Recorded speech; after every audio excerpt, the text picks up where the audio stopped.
Buku Membina Anak yang Bertanggung Jawab, Bahagian 2, Metode dan Buku Pelajaran, Pasal 5, Kitab Suci sebagai Buku Pelajaran. Buku pelajaran yang pertama untuk anak-anak. Kitab Suci harus menjadi buku pelajaran yang pertama untuk anak-anak. Dari buku ini, para orang tua harus memberikan pengajaran yang bijaksana. Firman Allah harus dijadikan sebagai pengaturan hidup.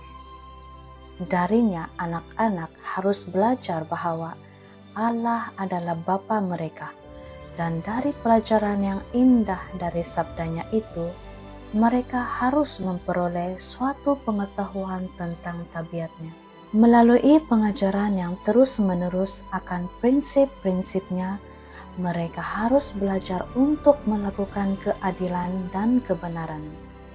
Sebuah buku perjanjian, berkat, dan teguran.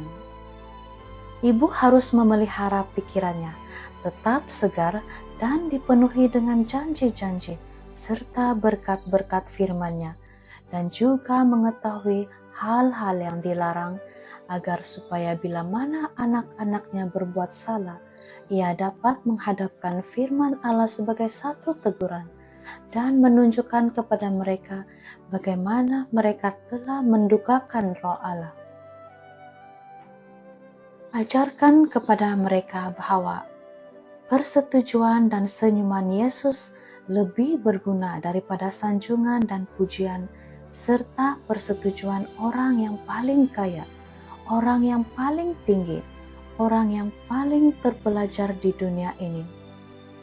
Tuntun mereka kepada Tuhan hari demi hari dengan penuh kasih, lemah lembut, dan dengan sungguh-sungguh. Jangan biarkan sesuatu hal menghalangi engkau untuk melakukan pekerjaan yang besar ini. Mempelajari buku itu akan membangun tabiat.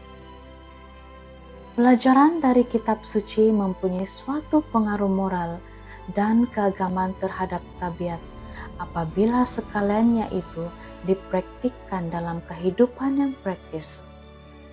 Timotius mempelajari dan mempraktikkan pelajaran-pelajaran ini. Rasul yang besar itu sering mengasingkan dan menanyai dia sehubungan dengan sejarah Alkitab. Ia menunjukkan kepadanya perlunya menjauhkan diri dari setiap jalan yang jahat dan mengatakan kepadanya bahwa berkat pasti akan menjadi bahagian semua orang yang setia dan jujur, serta memberikan kepada mereka sifat kedewasaan yang agung dan setia.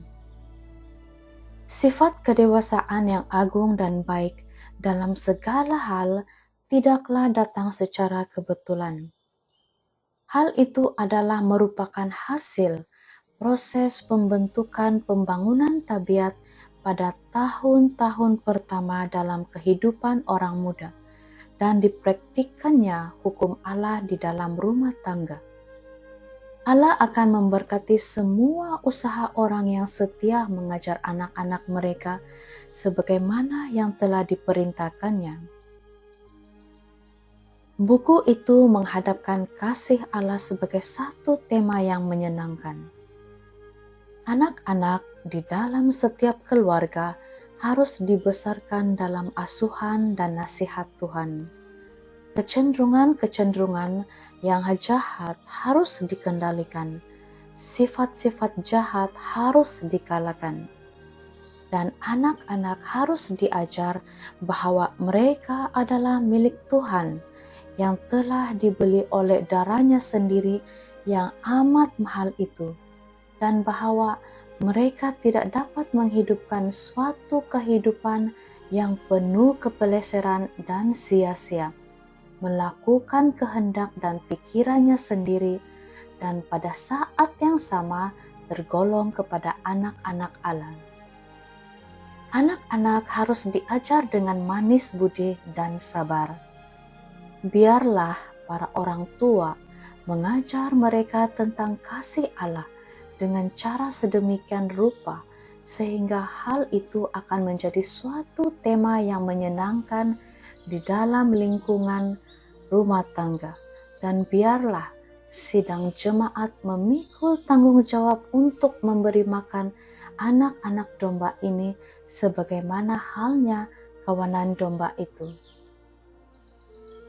Cerita-ceritanya memberikan jaminan kepada anak yang penakut. Hanya kepekaan terhadap hadirnya Allah dapat melenyapkan perasaan takut, yang bagi seorang anak penakut akan menjadikan hidupnya ini sebagai satu beban. Biarlah ia mencamkan di dalam pikirannya janji ini.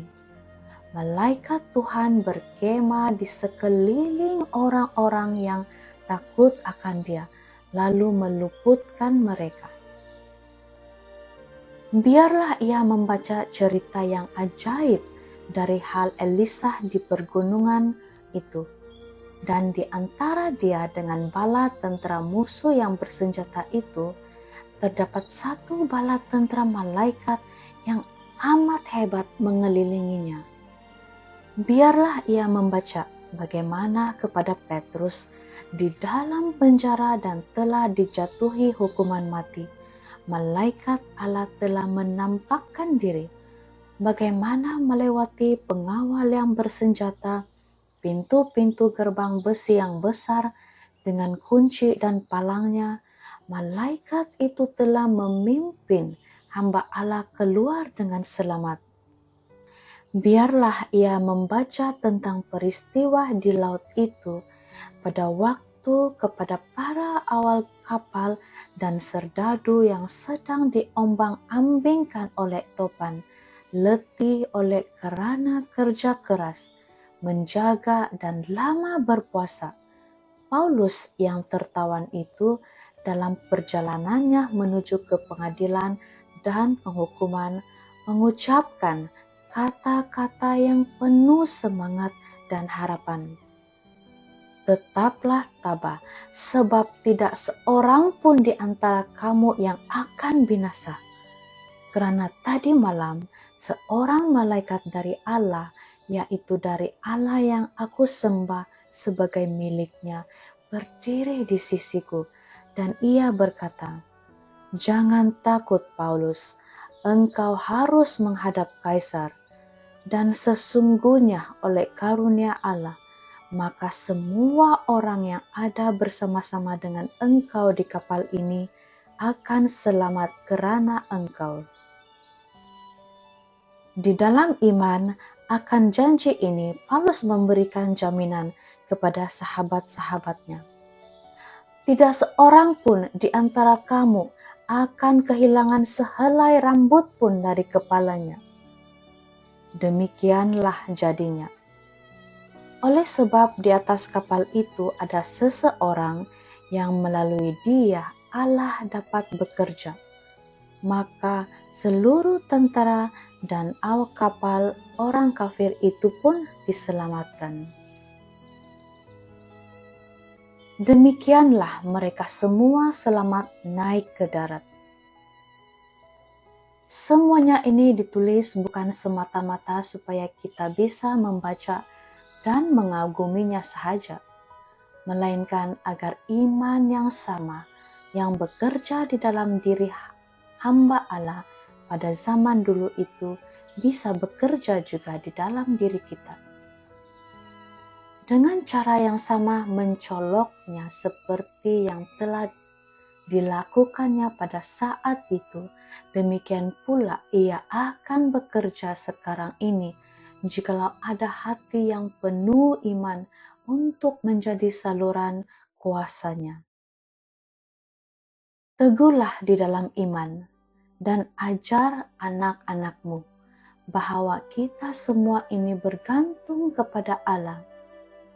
Bacakan kepada mereka cerita tentang keempat anak Ibrani itu, dan tanamkan di dalam pikiran mereka suatu kesadaran tentang pengaruh yang baik yang telah diberikan pada zaman Daniel oleh karena adanya penurutan yang saksama kepada prinsip. Jadikan pelajaran kitab suci itu sederhana. Para orang tua harus mengajar pada anak-anak mereka pelajaran dari kitab suci, sambil menjadikan semuanya itu begitu sederhana sehingga dengan mudah dapat dipahami. Ajarkan anak-anakmu bahwa hukum Allah harus menjadi peraturan hidup. Keadaan lingkungan bisa saja terjadi yang akan memisahkan mereka dari orang tua dan dari rumah tangga mereka. Tetapi pelajaran-pelajaran yang berisi petunjuk yang telah diberikan pada masa kanak-kanak dan pada masa muda akan menjadi suatu berkat kepada mereka sepanjang umur hidup mereka.